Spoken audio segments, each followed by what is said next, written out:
The Mario world is way more complex than we make it out to be. In this world, there are countless civilizations, each thriving in their own unique ways. Most of us immediately think of the Mushroom Kingdom, but there are so many more cool places to explore in this world.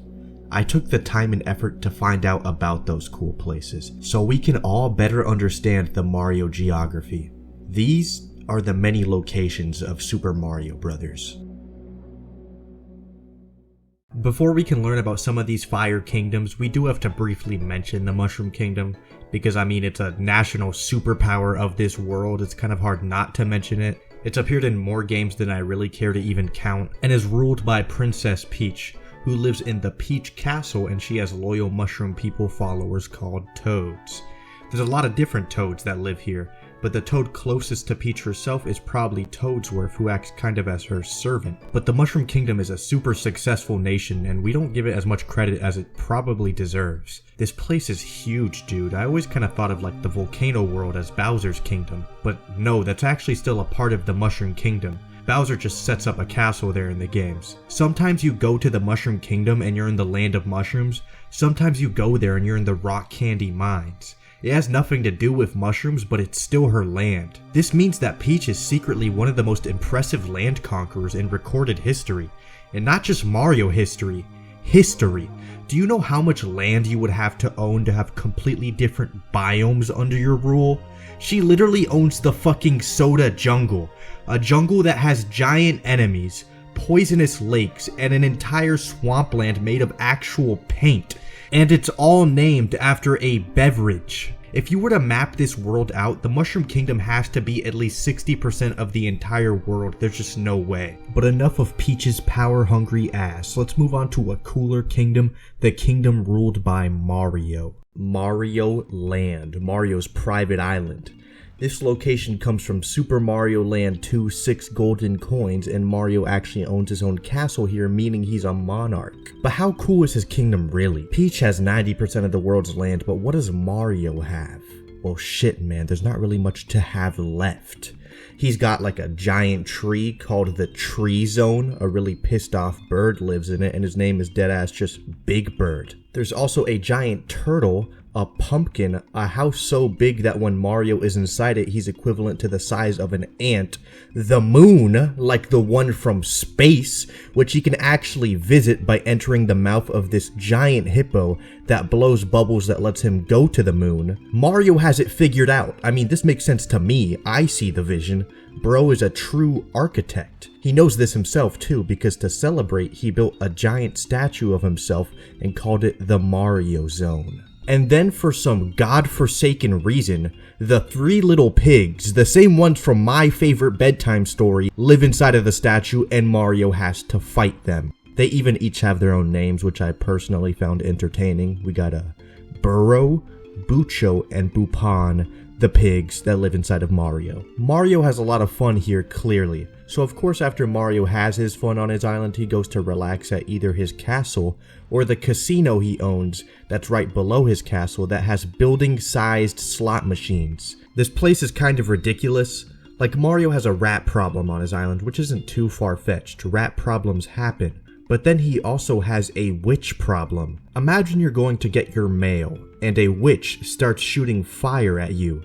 This is more like hell than anything else. But Wario seemed to fuck with this place. This was kind of his vibe.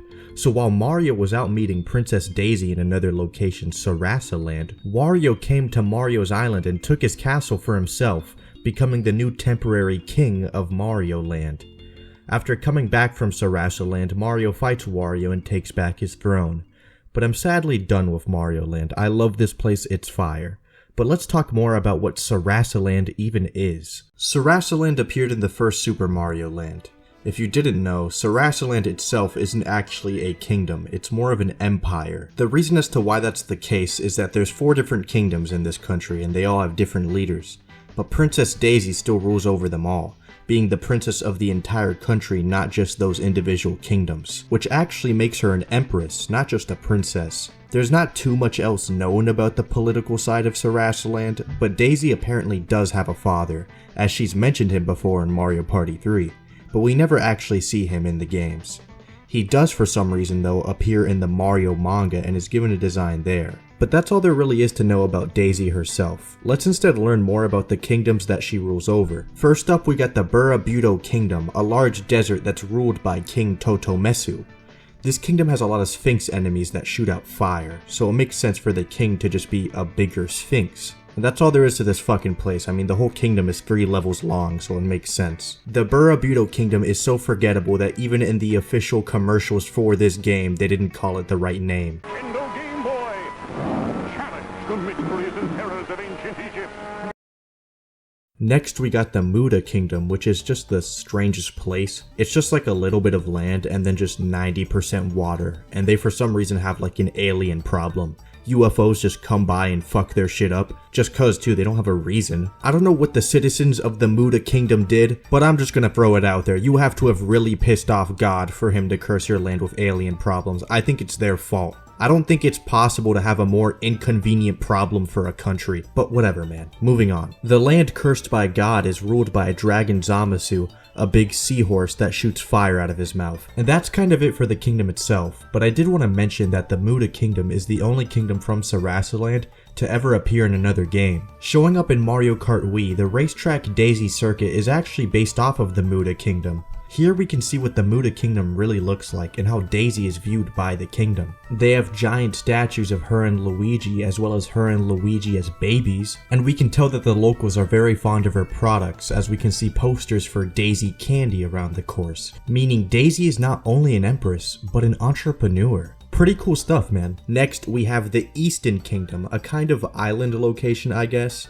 I don't really know how else to describe it. This place has Easter Island heads with arms that try to kill Mario, and they're led by an Easter Island head with arms, but now he has legs, and his name is Hyohoi. Finally, the last kingdom in Sarasaland is the Chai Kingdom, a kingdom that has bamboo forests and mountains. This kingdom also has these like ghost zombie things called Pionpi, and I don't really know what to say about it. It doesn't even look like it's from Mario, it's just a thing. But these things are led by a creature who is too shy to show his face, so he constantly hides behind a cloud, hiding his true form. His name is Bio Kinton, and he's a pretty cool dude, I like him a lot. Those are all the kingdoms in Sarasaland, and each king did fight Mario once, but they're actually all good guys and they're chill. They apparently only fought Mario because this creep, Tatanga, captured Daisy and hypnotized the leaders of each kingdom to fight Mario.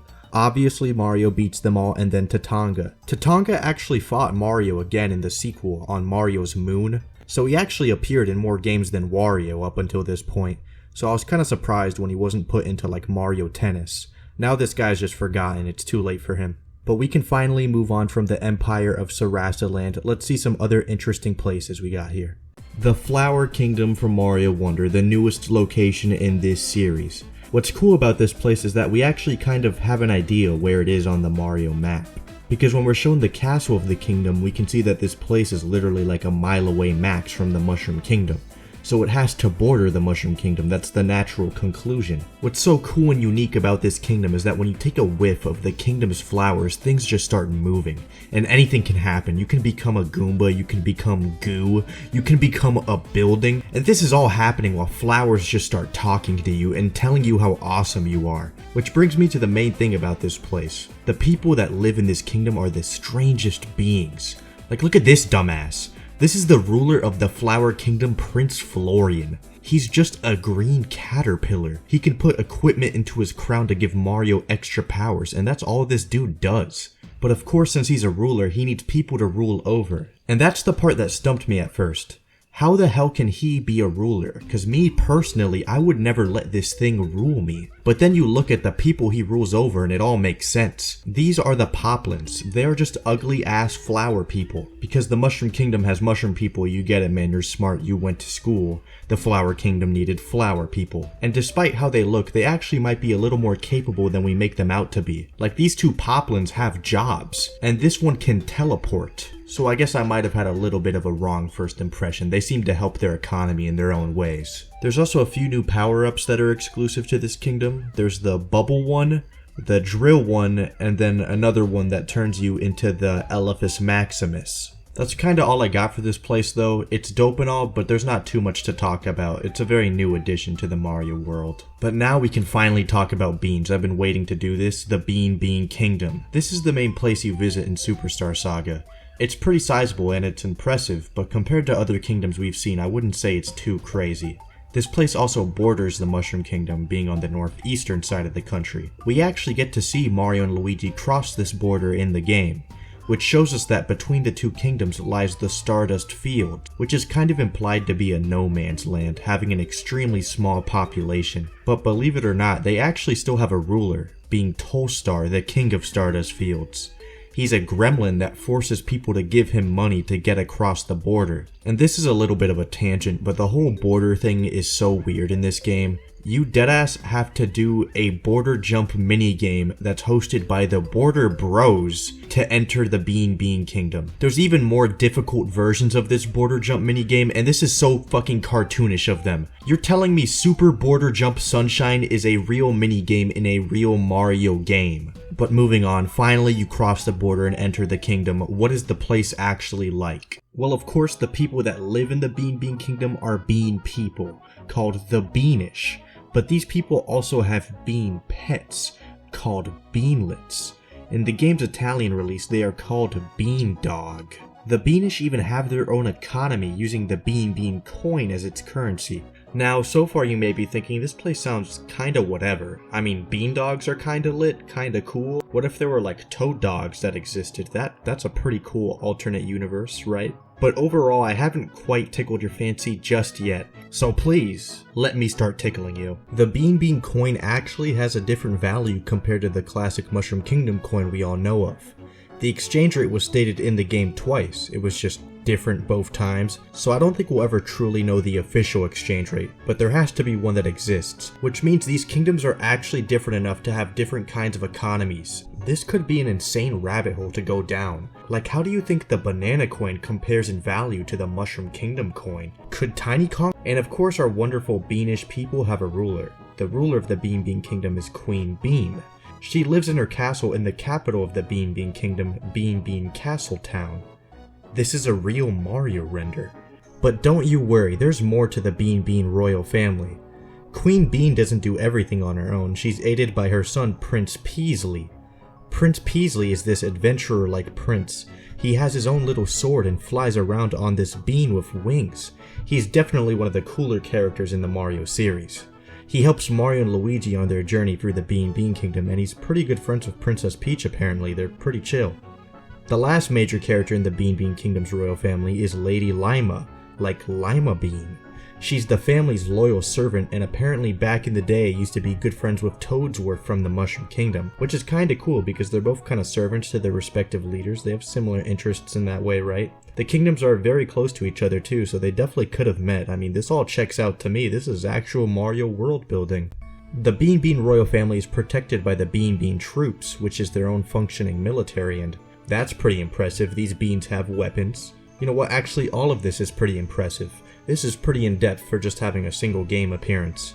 There's even lore about ancestors that used to inhabit the kingdom before the Beanish took over, and they were called the Soybean Civilization, and it's verified by the existence of the Bean Stones, which are ancient items that the civilization owned, and they can randomly be found throughout the kingdom today. That's pretty much it though, that's the gist of the Bean Kingdom. There's like some bad Beanish that exist too, and they want to mess everything up and start beef. And that whole thing starts the game's conflict or whatever, but at that point I'm just summarizing the game. And I'm gonna be honest with you, don't really feel like doing that. So just know this kingdom has some conflict every now and then, but overall a pretty functioning government. Next, let's talk about the island of Isle Delfino. That tropical island shaped like a dolphin, super border jump sunshine. This is one of the coolest and prettiest locations in the series. I don't know how many of you knew this, but the word Delfino actually just means dolphin in Italian. So, you know, they were actually real fucking clever with this one. If you look at the shape of the island, you know, gives you a big fucking hint. Isle Delfino is really cool because it feels so interconnected.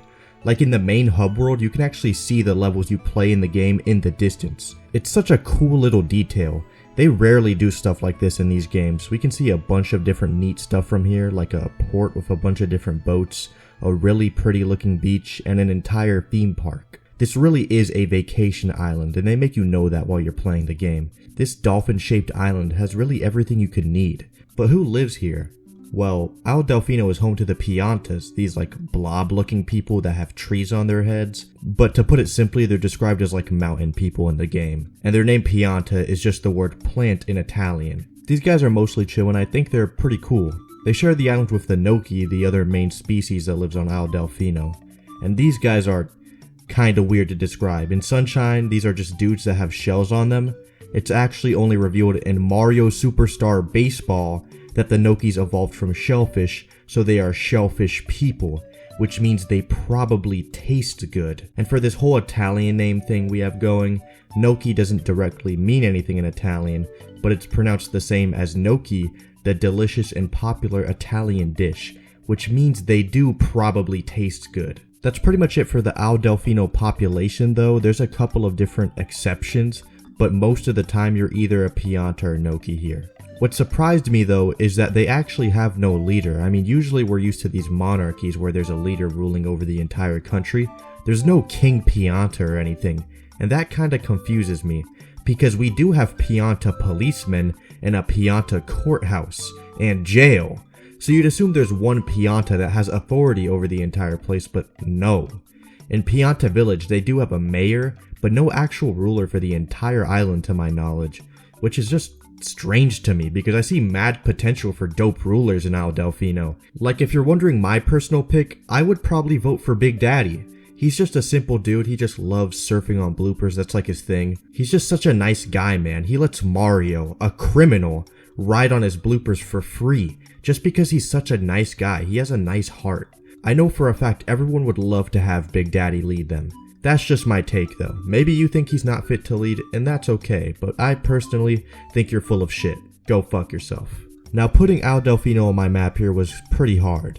You may think I chose this location randomly, but actually in the opening of Mario Sunshine, when Mario and Peach are on a plane flying to the island, we see a quick glance of the island on like a mini map, showing that Al Delfino is actually on the equator. So I only like half bullshitted this one is what I'm saying. But why I brought this up is because I want to show you something really fucking cool. When looking at this minimap here, you may notice that there are more islands we never really got to see in the game, like this crab one or this turtle one, meaning there are more Al Delfino or vacation type islands in the Mario world that we'll never get to see. And even though we'll never see these islands again, I do think showing them is so cool, because it indirectly tells us that the Mario world is way bigger than what we usually see in the games. D-Land. This is a group of islands in the Mario world that are populated with dinosaurs. You know, those things from back in the day. Mario, Luigi, and Peach went there for vacation in Super Mario World for some reason. These are literally just islands that live in the past. There are no actual buildings or any type of civilization here. Just dinosaurs. And I guess sure, Bowser's random garbage that he decides to build. But at the end of the day, it's just a bunch of islands you definitely don't care about. And neither do I, it's a no man's land. But there's one that stands out from the rest. Yoshi's Island. This is like 10 times more important than anything else on this damn island, because there's actually stuff to talk about with this one. And I'm gonna be honest, I didn't realize how much of a rabbit hole Yoshi's Island really was until I went down it, and dude, shit. This place has some ridiculous ass lore, and let me inform you real quick. So when Yoshi's Island first dropped in Super Mario World, it was an extremely simple looking place. It's got the Yoshi house, a big hill, and that's kinda it, bro. This whole island really takes up like about 4 levels in the game, but then they made the game Yoshi's Island, and now this little intro segment in Super Mario World is its own whole game with like different biomes and worlds. It still isn't that crazy though, they just made it a bigger piece of land. Yoshis still live here, they chill, they do their thing, they are Yoshis. Where it gets weird is when it appears in other Yoshi games, cause they really fuck up this place, dude. The next major game we see this place in is Yoshi's Story. In this game we're just on Yoshi's Island like normal chilling, until baby Bowser comes and steals one of the Yoshi's most prized possessions, the Super Happy Tree. This is a tree that only appears on Yoshi's Island, and only in this game too. It has every type of fruit that natively grows on Yoshi's Island, but there's a special fruit on this tree, the Heart Fruit. This fruit is said to be the ultimate source of all of the Yoshi's happiness on Yoshi's Island. Without this tree, they can't be happy. Baby Bowser yoinks it so he could have all of the Super Happy Tree's power. This means that Yoshi's Island, those same 4 levels I played in Mario World, is now God's land, with a magical plant that literally gives Yoshi's dopamine. They end up getting the Super Happy Tree back from Baby Bowser and then they celebrate, and by looking at them you can see clearly they're very happy, meaning the tree does in fact work. And you may think I'm fucking crazy for thinking this is some supernatural power, but my theory is supported back in the development phases of the game, where before it was called the Super Happy Tree, it was known as the Marvelous Tree of Mirth. And if that doesn't sound religious, I don't know what does. This is only one Yoshi game though, it gets even weirder, trust me man. Like in Yoshi Topsy Turvy, or if you're in any country that isn't America, you might refer to this game as Yoshi's Universal Gravitation. Now why is this game weird, you might be thinking? Universal Gravitation sounds pretty normal to me. Well, let's boot up the game for 2 fucking seconds and you'll see what I mean.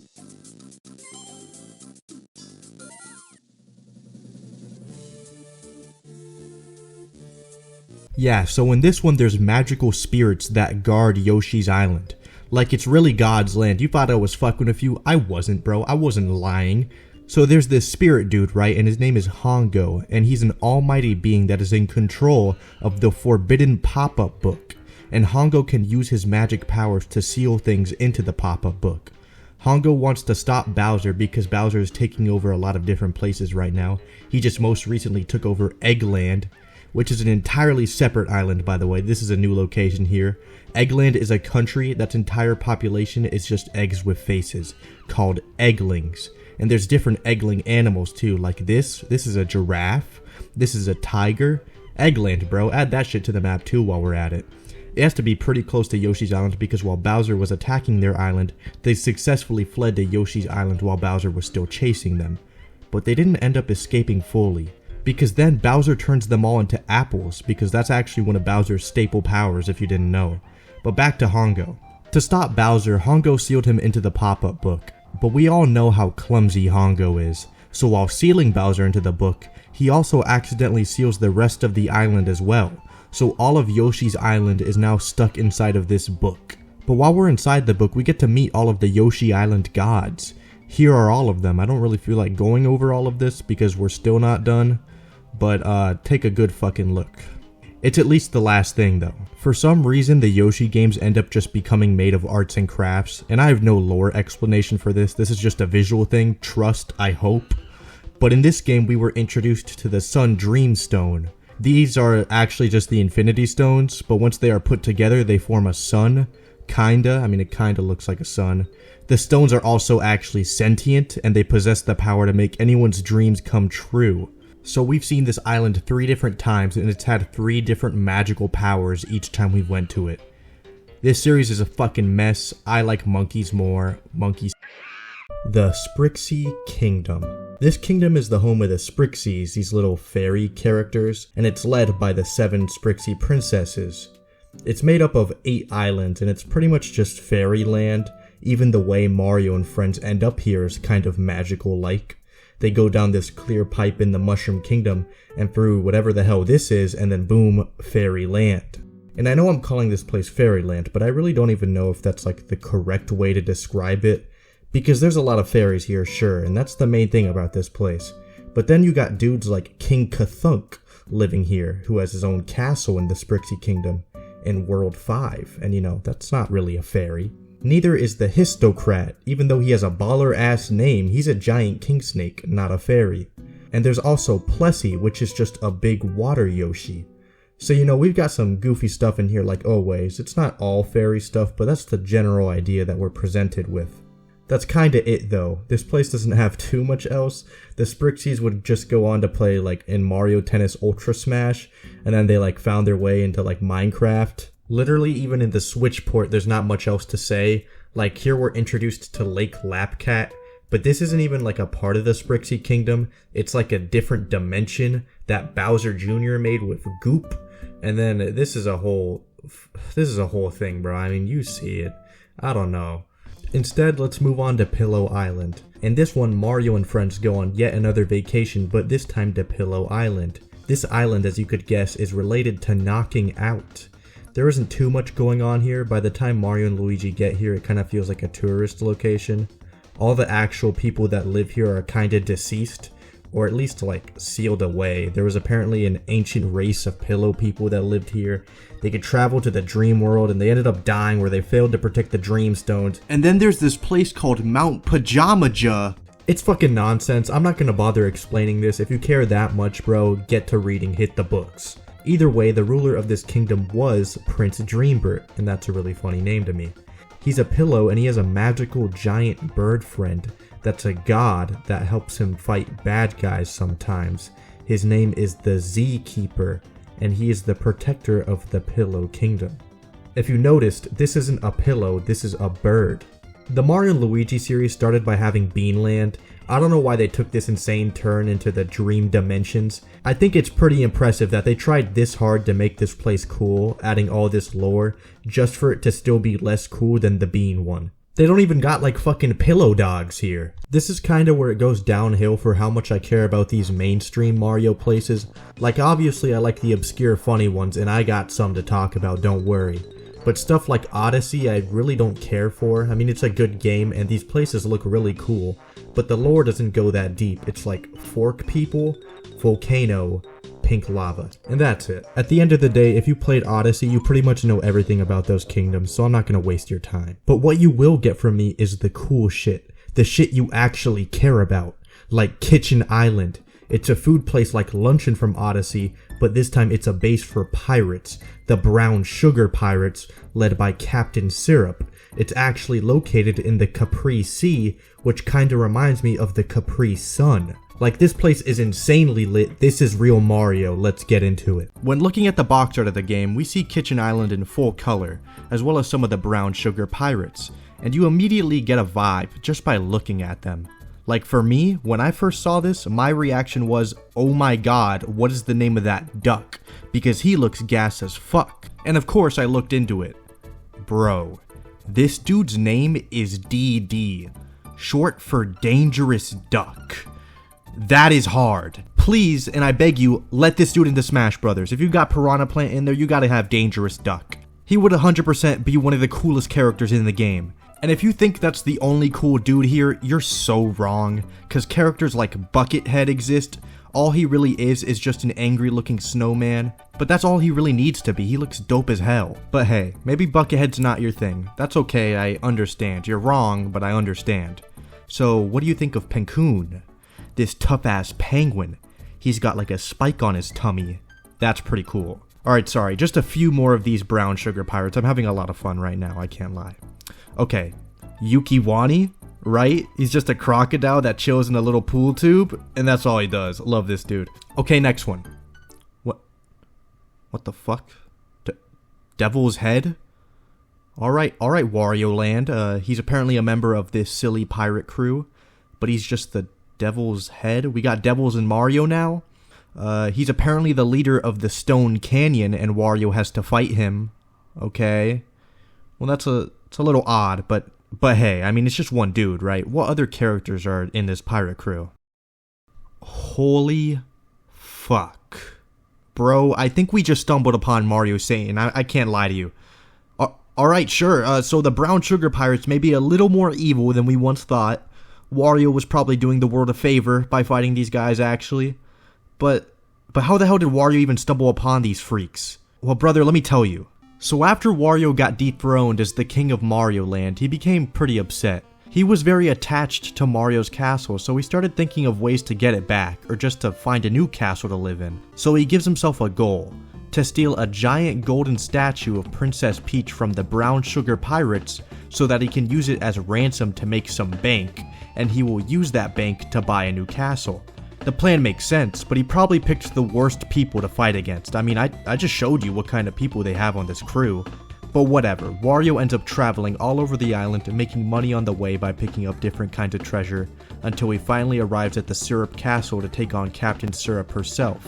Captain Syrup then rubs a magic lamp to summon a genie to help her fight Wario, but Wario wins because he's that strong. Captain Syrup becomes really angry that she lost, so she decides to do what any reasonable person would do in this scenario.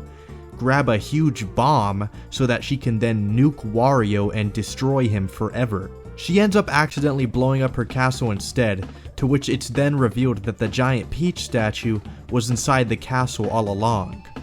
Wario defeated a group of people that definitely needed to be defeated. I'd honestly say he's a hero, and he 100% deserves his castle now. But guess what?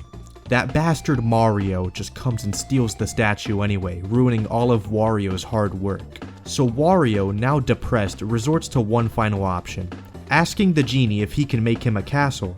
And yes, the genie's a good guy now. The genie agrees, but Wario has to pay him some coins.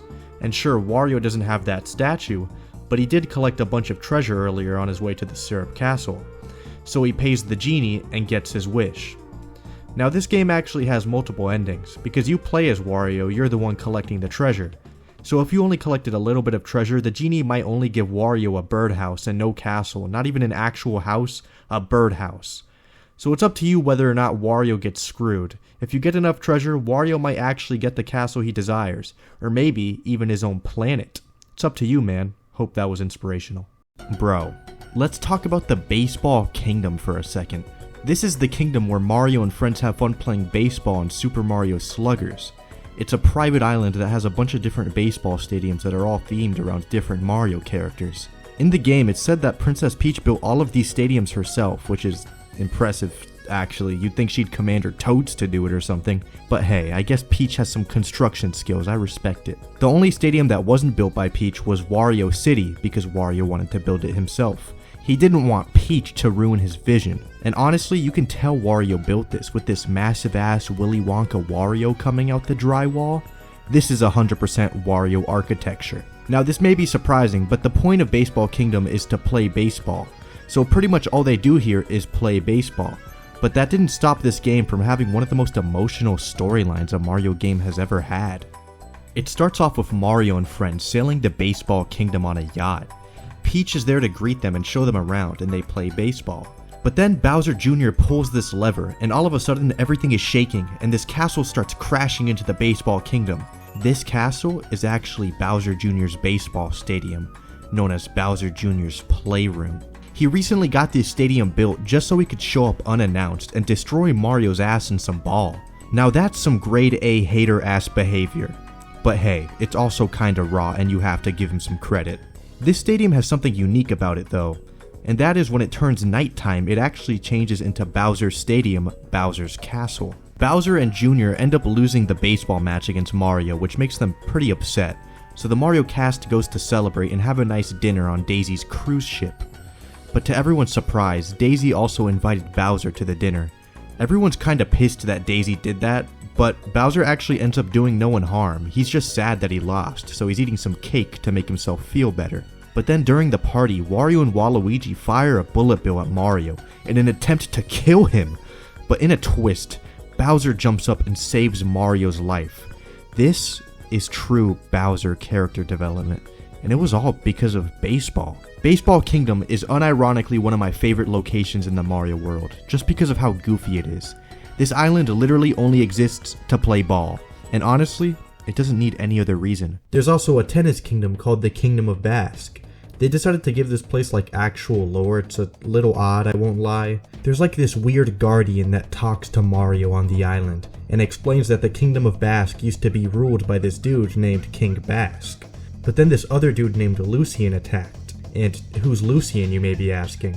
Well, he's actually an ancient tennis racket that can control people. This tennis racket threw hands with some king dude, and the king actually ended up losing. And alright bro, that's a little embarrassing. How do you fumble to a tennis racket? The king was then left with no other choice and had to split the kingdom's powers into stones. But this place looks beautiful, honestly. The Baseball Kingdom is like more of a stadium thing, but this is just a really pretty kingdom. But I just still can't believe that this kingdom was taken over by a tennis racket. Like that sucks, bro. Could not be me though. Never. And this whole super tennis racket thing continues in the story mode of the game, where Mario shows up and needs to find all of the tennis stones before the tennis racket gets to them first. Mario ends up winning obviously and destroying Lucian. After that, they just go back to playing more tennis on the island. Cool ass place. There's a lot of these random islands that are meant for just playing around, like Thunder Island, Some Dangerous Island, and Mario Strikers Charged, Tornadoes surround the place, perfect place to play some soccer. Then there's Minigame Island for Mario Party and also Party World. And shit, do you want to count the boards from Mario Party 2?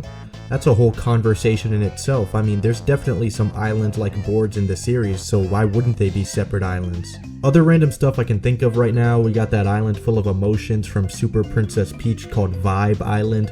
It's the home of the Vibe Scepter, a wand that controls people's emotions, yeah. And Tetris Okoku, or the Tetris Kingdom, from Super Mario Land 2 manga.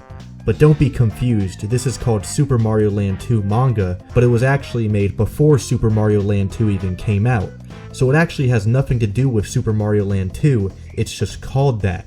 And fuck, it's not even related to the first Super Mario Land, it's related to fucking Tetris, those blocks. So in this shit show, Mario and Peach stumble upon this pyramid, and Peach realizes that the pyramid is actually the temple of the Tetris Kingdom. The Tetris Kingdom was an ancient civilization that was wiped out. There are a bunch of ruins scattered around the kingdom, but what Mario and Peach really care about is the pyramid itself, because it's rumored that inside the pyramid there is ancient treasure. So they decide to go look for the treasure, but when they go inside they meet the guardian of this temple, German. German tells them that they should not be fucking around here because there are a lot of challenges and trials that they need to do before they can get this treasure, and if done wrong, Mario could possibly die. German even gives them an example and points at Luigi here, who drowned recently while attempting the challenge. Realizing that this is very dangerous, Mario, Peach, and this dinosaur named Goro-chan all work together to the best of their ability to make it through the temple. The three and Luigi, yes, he's alive now, don't worry about it, then meet this dude. This dude reveals himself to be King Tetris.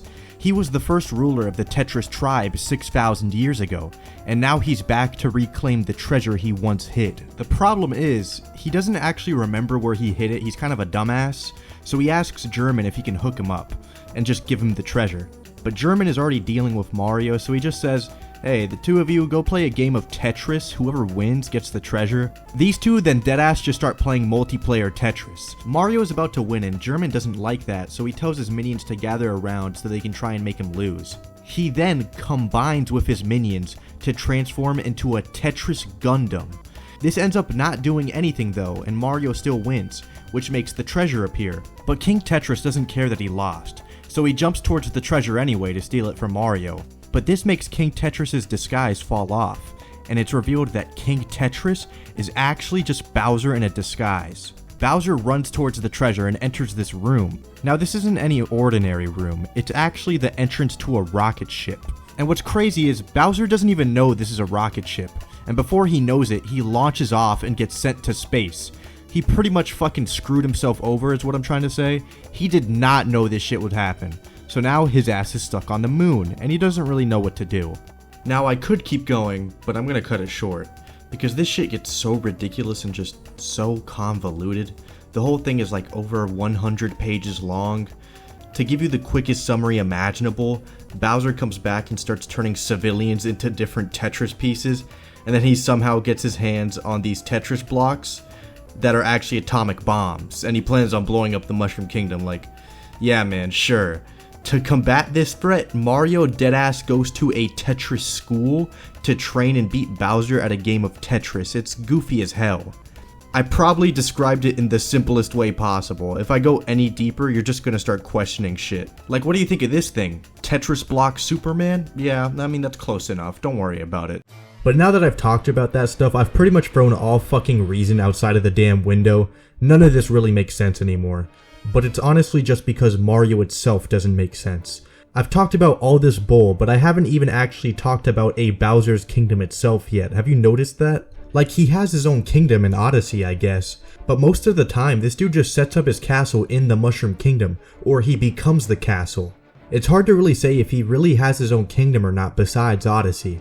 Like what in Mario 3, Dark Land is sometimes called the Koopa Kingdom.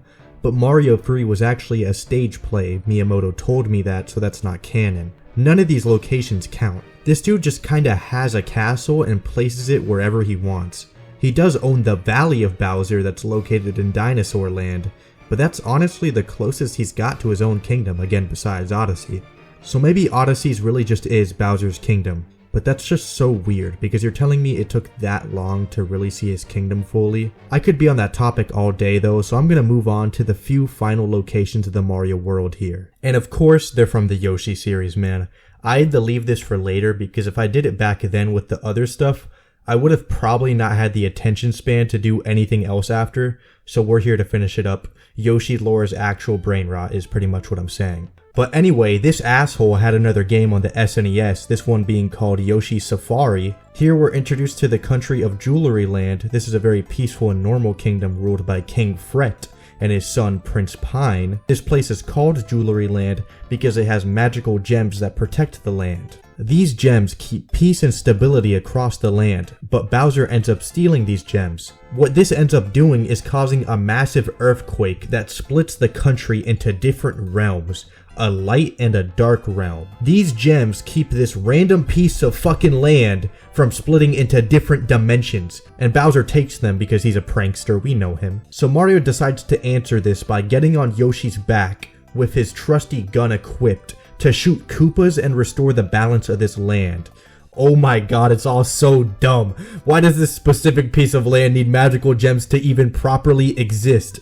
And we still got one more Yoshi place, bro. Is this one normal at all? No, of course it's not. Take a hint. This one is from Yoshi's New Island. In this game, the Yoshis end up abandoning their hometown of Yoshi's Island in Dinosaur Land to move. Which, to pause for a second, why?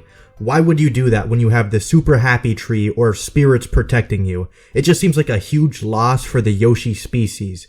As much as I think Yoshi's Island is dumb as hell, I do still think it's probably sick to live there. I mean, look at all the cool powers you get while living there. I see no downside. But alright, sure, change of scenery, where are we moving to? We're moving to Egg Island, which is an island that looks pretty normal so far, so far so good. But since it's an island, of course it's on top of the sea, right? That would make sense. All islands are indeed surrounded by water, but the sea is actually shaped like an egg, and this entire island is on top of what looks like an egg-shaped planet. But in reality, this is just a vertical sphere of water that's shaped like an egg. Now maybe I'm childish, maybe.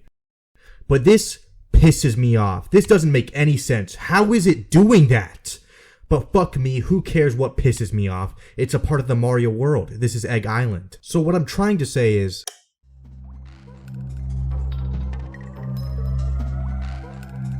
the Mario world is fucking dumb, dude. When you task yourself with learning everything about the Mario geography, you learn everything about the Mario geography, and you find out about the most random garbage. The Tetris Kingdom was pretty weird, I'd say, but bro, it gets weirder. Rap Land. This country is led by King James, and everyone here loves rap. All the citizens, big rap fans, especially these two. You might be wondering what their names are. Those are the Flab Boys. Now you won't forget it. They are very big rap fans. In this one, Bowser roleplays as Rappin' Bowser and tries to take over the kingdom. It's super dumb, and that's not even the only music-based land in this show. There's also Sock Hop Land, which is a kingdom that's ruled by Elvis Parsley, like the herb. In this one, Bowser is named Koopa the Cool. Yeah, it doesn't stop. It gets weirder and weirder the more we go down. This kingdom has the Fountain of Youth. This one is called the Linguini Empire, and that's a fire-ass name. But what's even more fire is the name that Bowser takes on in this episode. Emperor Augustus Septemberus Octoberus Koopasis. There is deadass a kingdom in this show that is based off of Ireland, and it's called the Shamrock Kingdom. And the episode name is called Mighty McMario and the Pot of Gold. The only remotely normal one is Rotunda Land, which is ruled by Queen Rotunda. It's located on a mountain, I guess. Honestly, looking at this picture, it looks depressing as hell. What kind of kingdom is this? It's like a castle and grass. But ignoring that, it's a pretty normal kingdom, right? But as soon as it starts to get normal, as soon as I start to get a little bit of hope, it just all goes to shit. Because take a look at this, the Koopa State Prison. A prison in the Mario world that's based off of the famous Alcatraz prison. This episode starts out with Mario and friends on trial in front of Judge Bowser. He finds Mario guilty, so he makes Mario stand on this scale, showing that Mario is 500 pounds. And because Mario is 500 pounds, he now gets 500 years in the Koopa prison. This is the only part that made sense to me. This is actually common law practice. If you didn't know, you can Google it. But when Mario arrives at the prison, he finds out that the warden is also Bowser. So actually, maybe this isn't as legally sound as I first thought. Now, the Koopatrass prison is just the Alcatraz prison. And at this point, you might as well say the Mario world is in the real world. But what stops that from being the case is that the Koopatrass prison is just a parody. It's not actually Alcatraz. You can't call these two the same thing.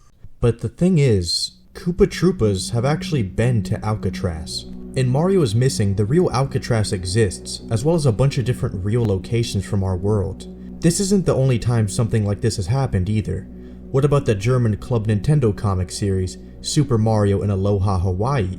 In this comic, Mario talks to Bottles from Banjo-Kazooie, as he usually does. Mario is really hot and wants to cool off by swimming, so Bottles digs a hole and takes Mario to Hawaii, where a bunch of different shit happens, shit that really shouldn't have happened in a Mario comic. But what I'm really trying to say here is that the Mario world doesn't actually end. Mario and Sonic go to the Olympic Games all the time. They go to real places and do things that we do. Mario is real. Mario geography is actually just real geography. And this doesn't even include crossovers. Mario's cool with Bottles from Banjo-Kazooie, so all of Banjo is in this shit. But then what about Smash Bros? When you pick Mario, he actually comes out of a pipe. So we got like Tekken in this shit too now. The Super Happy Tree is even in Smash Bros. And shit, what about space? Mario has literally been to different galaxies. He is friends with a queen bee from space who knows how to drive. Mario has played basketball with real people. Mario has snowboarded with real people. There is no end to Mario locations. There really are many locations in Super Mario. Too many to ever feasibly count. It's literally astronomical. Fuck Mario lore and fuck you. Have a good one, man.